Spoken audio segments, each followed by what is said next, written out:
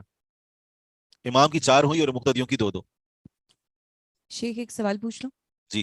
شیخ ابھی پچھلی حدیث میں ہم نے پڑھا نا کہ ایک تو وہ گروپ تھا جو آپ صلی اللہ علیہ وسلم کے ساتھ ہی کھڑا ہوا تھا تو وہ ساتھ میں نماز پڑھا تھا، اور ایک پیچھے تھا، تو دونوں جو ہے وہ ساتھ میں تکبیر بھی پڑھ رہے تھے اور رکوع میں بھی ساتھ میں جا رہے تھے. نہیں ایسا نہیں ہے. پیچھے شیخ ابھی یہی پڑھا نا؟ اوپر والی حدیث جو تھی نا، جی اوپر والی حدیث جو 1553 اس کی بات کر رہے ہیں، 553. اس سے جی پہلے والی. جی شیخ ابھی یہ جو 2 سے 3 حدیثیں جو ہم نے ساتھ میں ہی پڑھی نا کہ جی. دونوں گروہ جو ہے وہ ساتھ میں تکبیر بھی کر رہے تھے اور رکوع میں بھی جا رہے تھے، بس سجدے میں یہ تھا کہ وہ اپنی صفیں آگے پیچھے کر رہے تھے، یہ والی صحیح. حدیث کی میں جی ہاں بات کر رہی ہوں. ٹھیک ہے. تو اس صورت میں شیخ جیسے جو پہلی والی صف ہے اور جو پیچھے والی صف ہے، سب کا قبلہ رو ہونا ضروری ہے نا؟ اس صورت میں جب دشمن سامنے ہو، اگر دشمن سامنے نہیں ہے بلکہ دشمن قبلے کی سمت سے ہٹ کر ہے تو وہیں پر وہ کھڑے ہو کر بھی نماز ادا کر سکتے ہیں. قبلے سے رخ اگر ہٹ بھی جائے تو پھر بھی کوئی حرج نہیں ہے. اچھا صحیح. اس باب کی آخری حدیث ہے عن ابی بکرۃ رضی اللہ عنہ عن نبی صلی اللہ علیہ وسلم انه صلى صلاة الخوف بالذین خلفه رکعتین والذین جاءوا بعد رکعتین.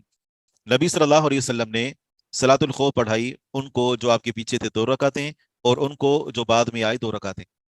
فکانت للنبی صلی اللہ علیہ وسلم 4 رکعات ولہؤلاء رکعتین رکعتین. نبی علیہ الصلوۃ والسلام کی 4 رکعتیں ہوئیں اور ان سب کی 2 رکعتیں. جی.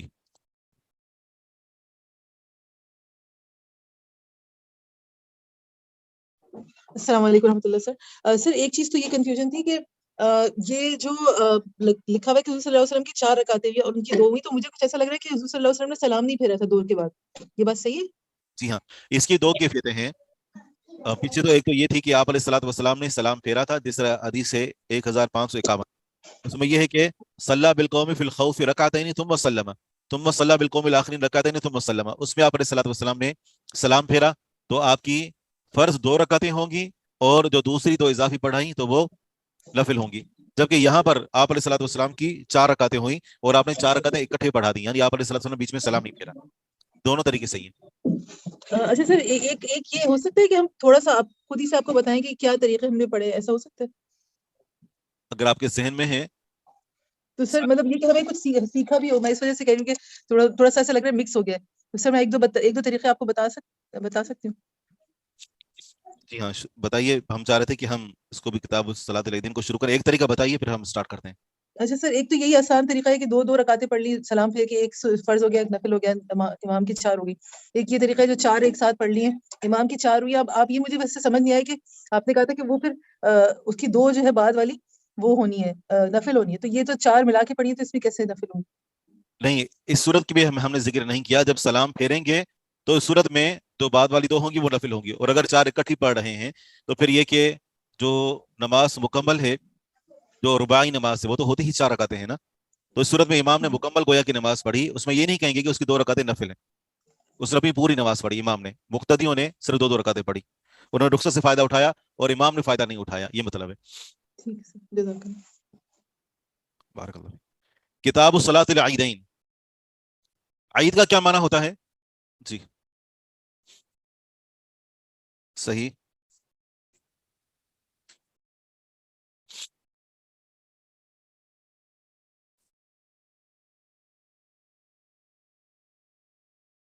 صحیح صحیح ایسے ہی.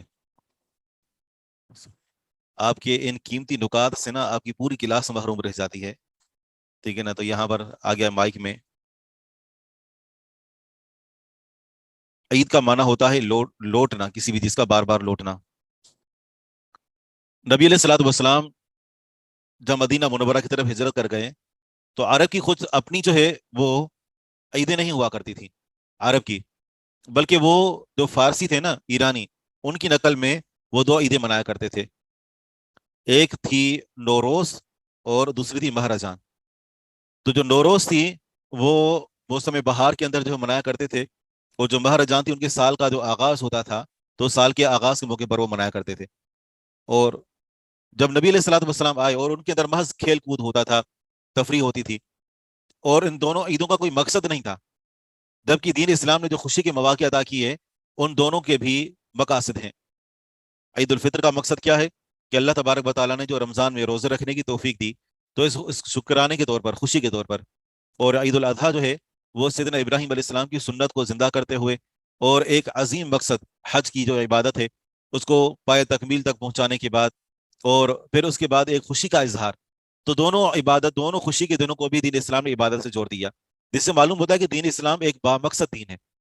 محض سیر و تفریح اور محض کھیل کود دین اسلام کے اندر اگر اس کا تصور ہے بھی صحیح تو اس کے پیچھے بھی ایک مقصد دیا گیا ہے۔ اسی بنا پر دین اسلام کے اندر وہ تمام کھیل حرام ہیں، وہ تمام کام کہ جو محض وقت کے ضیاع کا سبب بنتے ہوں، بھلے اس کے اندر جوا نہ بھی ہو، لیکن وہ جو محض وقت کے ضیاع کا سبب بنتے ہیں تو وہ دین اسلام کے اندر حرام ہے۔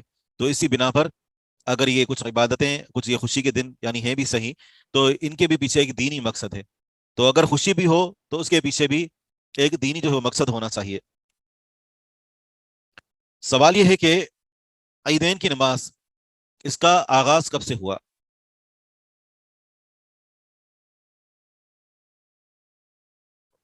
آج کل جو نیو ایئر منایا جاتا ہے اس کا مہرجان وہ فارسیوں کا سال تھا، یہ ایک الگ ہے، یہ تو عیسائیوں کا ہے۔ جی ایران میں مناتے ہیں، جی ہاں صحیح۔ تو یہ عید کا آغاز ہوا تھا، پہلی عید جو پڑھی گئی تھی وہ سن 2 ہجری کے اندر، رمضان کے بعد، یعنی سب پہلی عید جو تھی عید الفطر کے طور پر وہ منائی گئی تھی 2 ہجری میں۔ کتاب صلاۃ العیدین، یہ کتاب ہے عیدین کی نماز کے بارے میں۔ عن انس بن مالک رضی اللہ عنہ قال کان لأہل الجاہلیت یومان فی کل سنۃ یلعبون فیہما۔ انس بن مالک رضی اللہ عنہ سے مروی ہے، فرماتے ہیں کہ اہل جاہلیت کے 2 دن تھے ہر سال میں، اور وہ ان دونوں دنوں کے اندر کھیلا کرتے تھے۔ فلما قدیم النبی صلی اللہ علیہ وسلم المدینہ قال، جب نبی علیہ الصلوۃ والسلام مدینہ منورہ آئے تو فرمایا کہ کان لکم یومان تلعبون فیہما، کہ تمہارے لیے 2 دن تھے جس میں تم کھیلا کرتے تھے۔ وقد ابدلکم اللہ بہما خیرا منہما، اللہ تعالیٰ نے تمہیں اس کے عوض دیے ہیں جو 2 دن جو ان دونوں سے بہتر ہیں، اور وہ دونوں یوم الفطر و یوم الاضحیٰ، یہ دونوں دن ہیں۔ اور ان دونوں دنوں کے اندر کھیل کود جو کہ جائز ہو اسے منع نہیں کیا گیا۔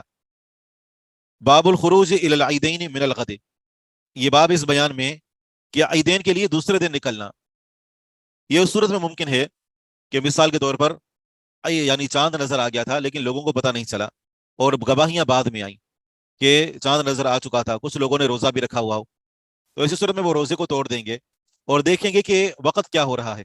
اگر زوال کے قریب قریب ہے یا زوال ہو چکا ہے تو اسی صورت میں عید جو ہوگی وہ اگلے دن ہوگی، اور اگر زوال سے پہلے اور لوگ جمع ہو سکتے ہیں، لوگوں کو جمع کرنا ممکن ہے، مثلا سورج شروع ہونے کے فوراً بعد یہ اطلاع آ گئی تو روزوں کو توڑ کر اور اسی دن نماز عید ادا کی جائے گی۔ تو یہ جو باب ہے اس کا تعلق اس بات سے ہے کہ اگر زوال یا زوال کے بعد اگر پتہ چلا ہو، عیدین کے لیے دوسرے دن نکلنا، یعنی عید کے دن کو چھوڑ کر اگلے دن پر نکلنا۔ عن ابی عمیر بن انس عن عمومۃ لہ ان قوما رأوا الہلال، ابو عمیر بن انس اپنے چچاؤں سے روایت کرتے ہیں، کہتے ہیں کہ بے شک کچھ لوگوں نے چاند دیکھا۔ فأتوا النبی صلی اللہ علیہ وسلم فأمرهم ان یفطروا بعد مرتفع النہار، آپ علیہ الصلوۃ والسلام نے صحابہ کرام کو حکم دیا کہ وہ افطار کرنے، روزوں کو کھول دیں بعد اس کے کہ دن بلند ہو چکا تھا۔ یہ نہیں کہ چلو روزہ تو رکھا ہی ہے اب اس کو مکمل کرو، یہ نہیں، عید کے دن روزہ رکھنا منع ہے، لیکن عید کی نماز کا وقت اب چونکہ گزر چکا ہے یا پھر یہ کہ لوگوں کو جمع کرنا وہ دشوار ہے، تو حکم یہ دیا وَأَن يَخْرُجُوا إِلَى الْعِيدِ مِنَ الْغَدِ، کہ وہ نکلیں عید کی طرف دوسرے دن، یعنی عید کے دن کو چھوڑ کر دوسرے دن عید کی نماز کے لیے نکلیں۔ خروج العواتق و دوات الخدور فی العیدین، عواتق عاتقۃ کی جمع ہے، اور عاتقہ بولتے ہیں ایسی لڑکی کو کہ جو بلوغت کے قریب ہو، تو معنی یہ کریں گے کہ نوجوان لڑکیوں اور بالغ عورتوں کا عیدین کے لیے نکلنا، ویسے وہ جوان نہیں ہوتی لیکن جب بلوغت کے قریب ہوتی ہے تو ہمارے لیے کوئی خاص اس کے لیے لفظ نہیں ہے، لڑکیوں کا اور پردہ نشین خواتین کا عیدین کے لیے نکلنا۔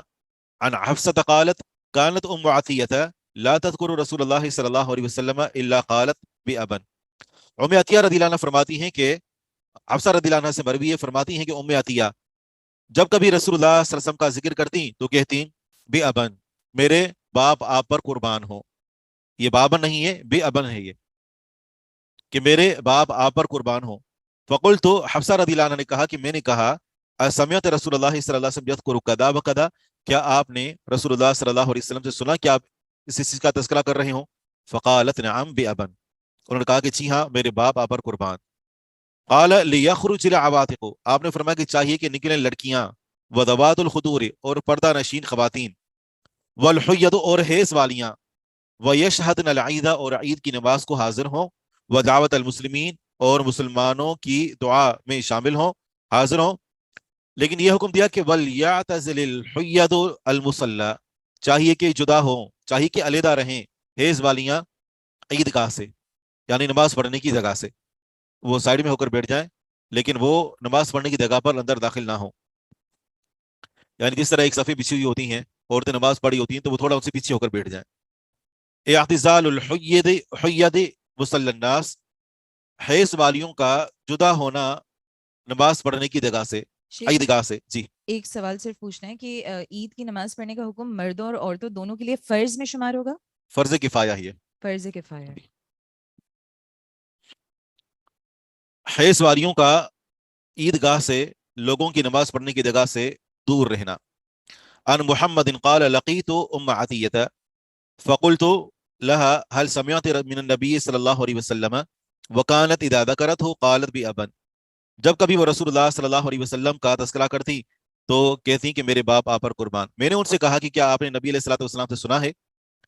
قال اخرجوا العواتق وذوات الخدور فیشهدن العید ودعوت المسلمین ولیعتزل الحید مصلی الناس.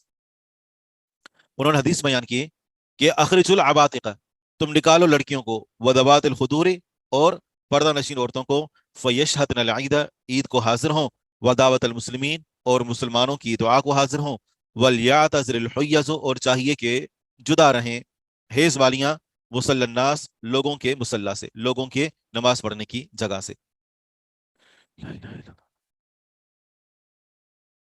ٹھیک ہے، تو انشاءاللہ باقی ہم کل پڑھیں گے. سبحانک اللہم و بحمدک، اشہد ان لا الہ الا انت، استغفرک و اتوب الیک.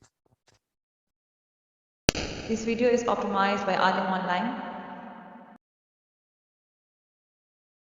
This video is optimized by Alim Online.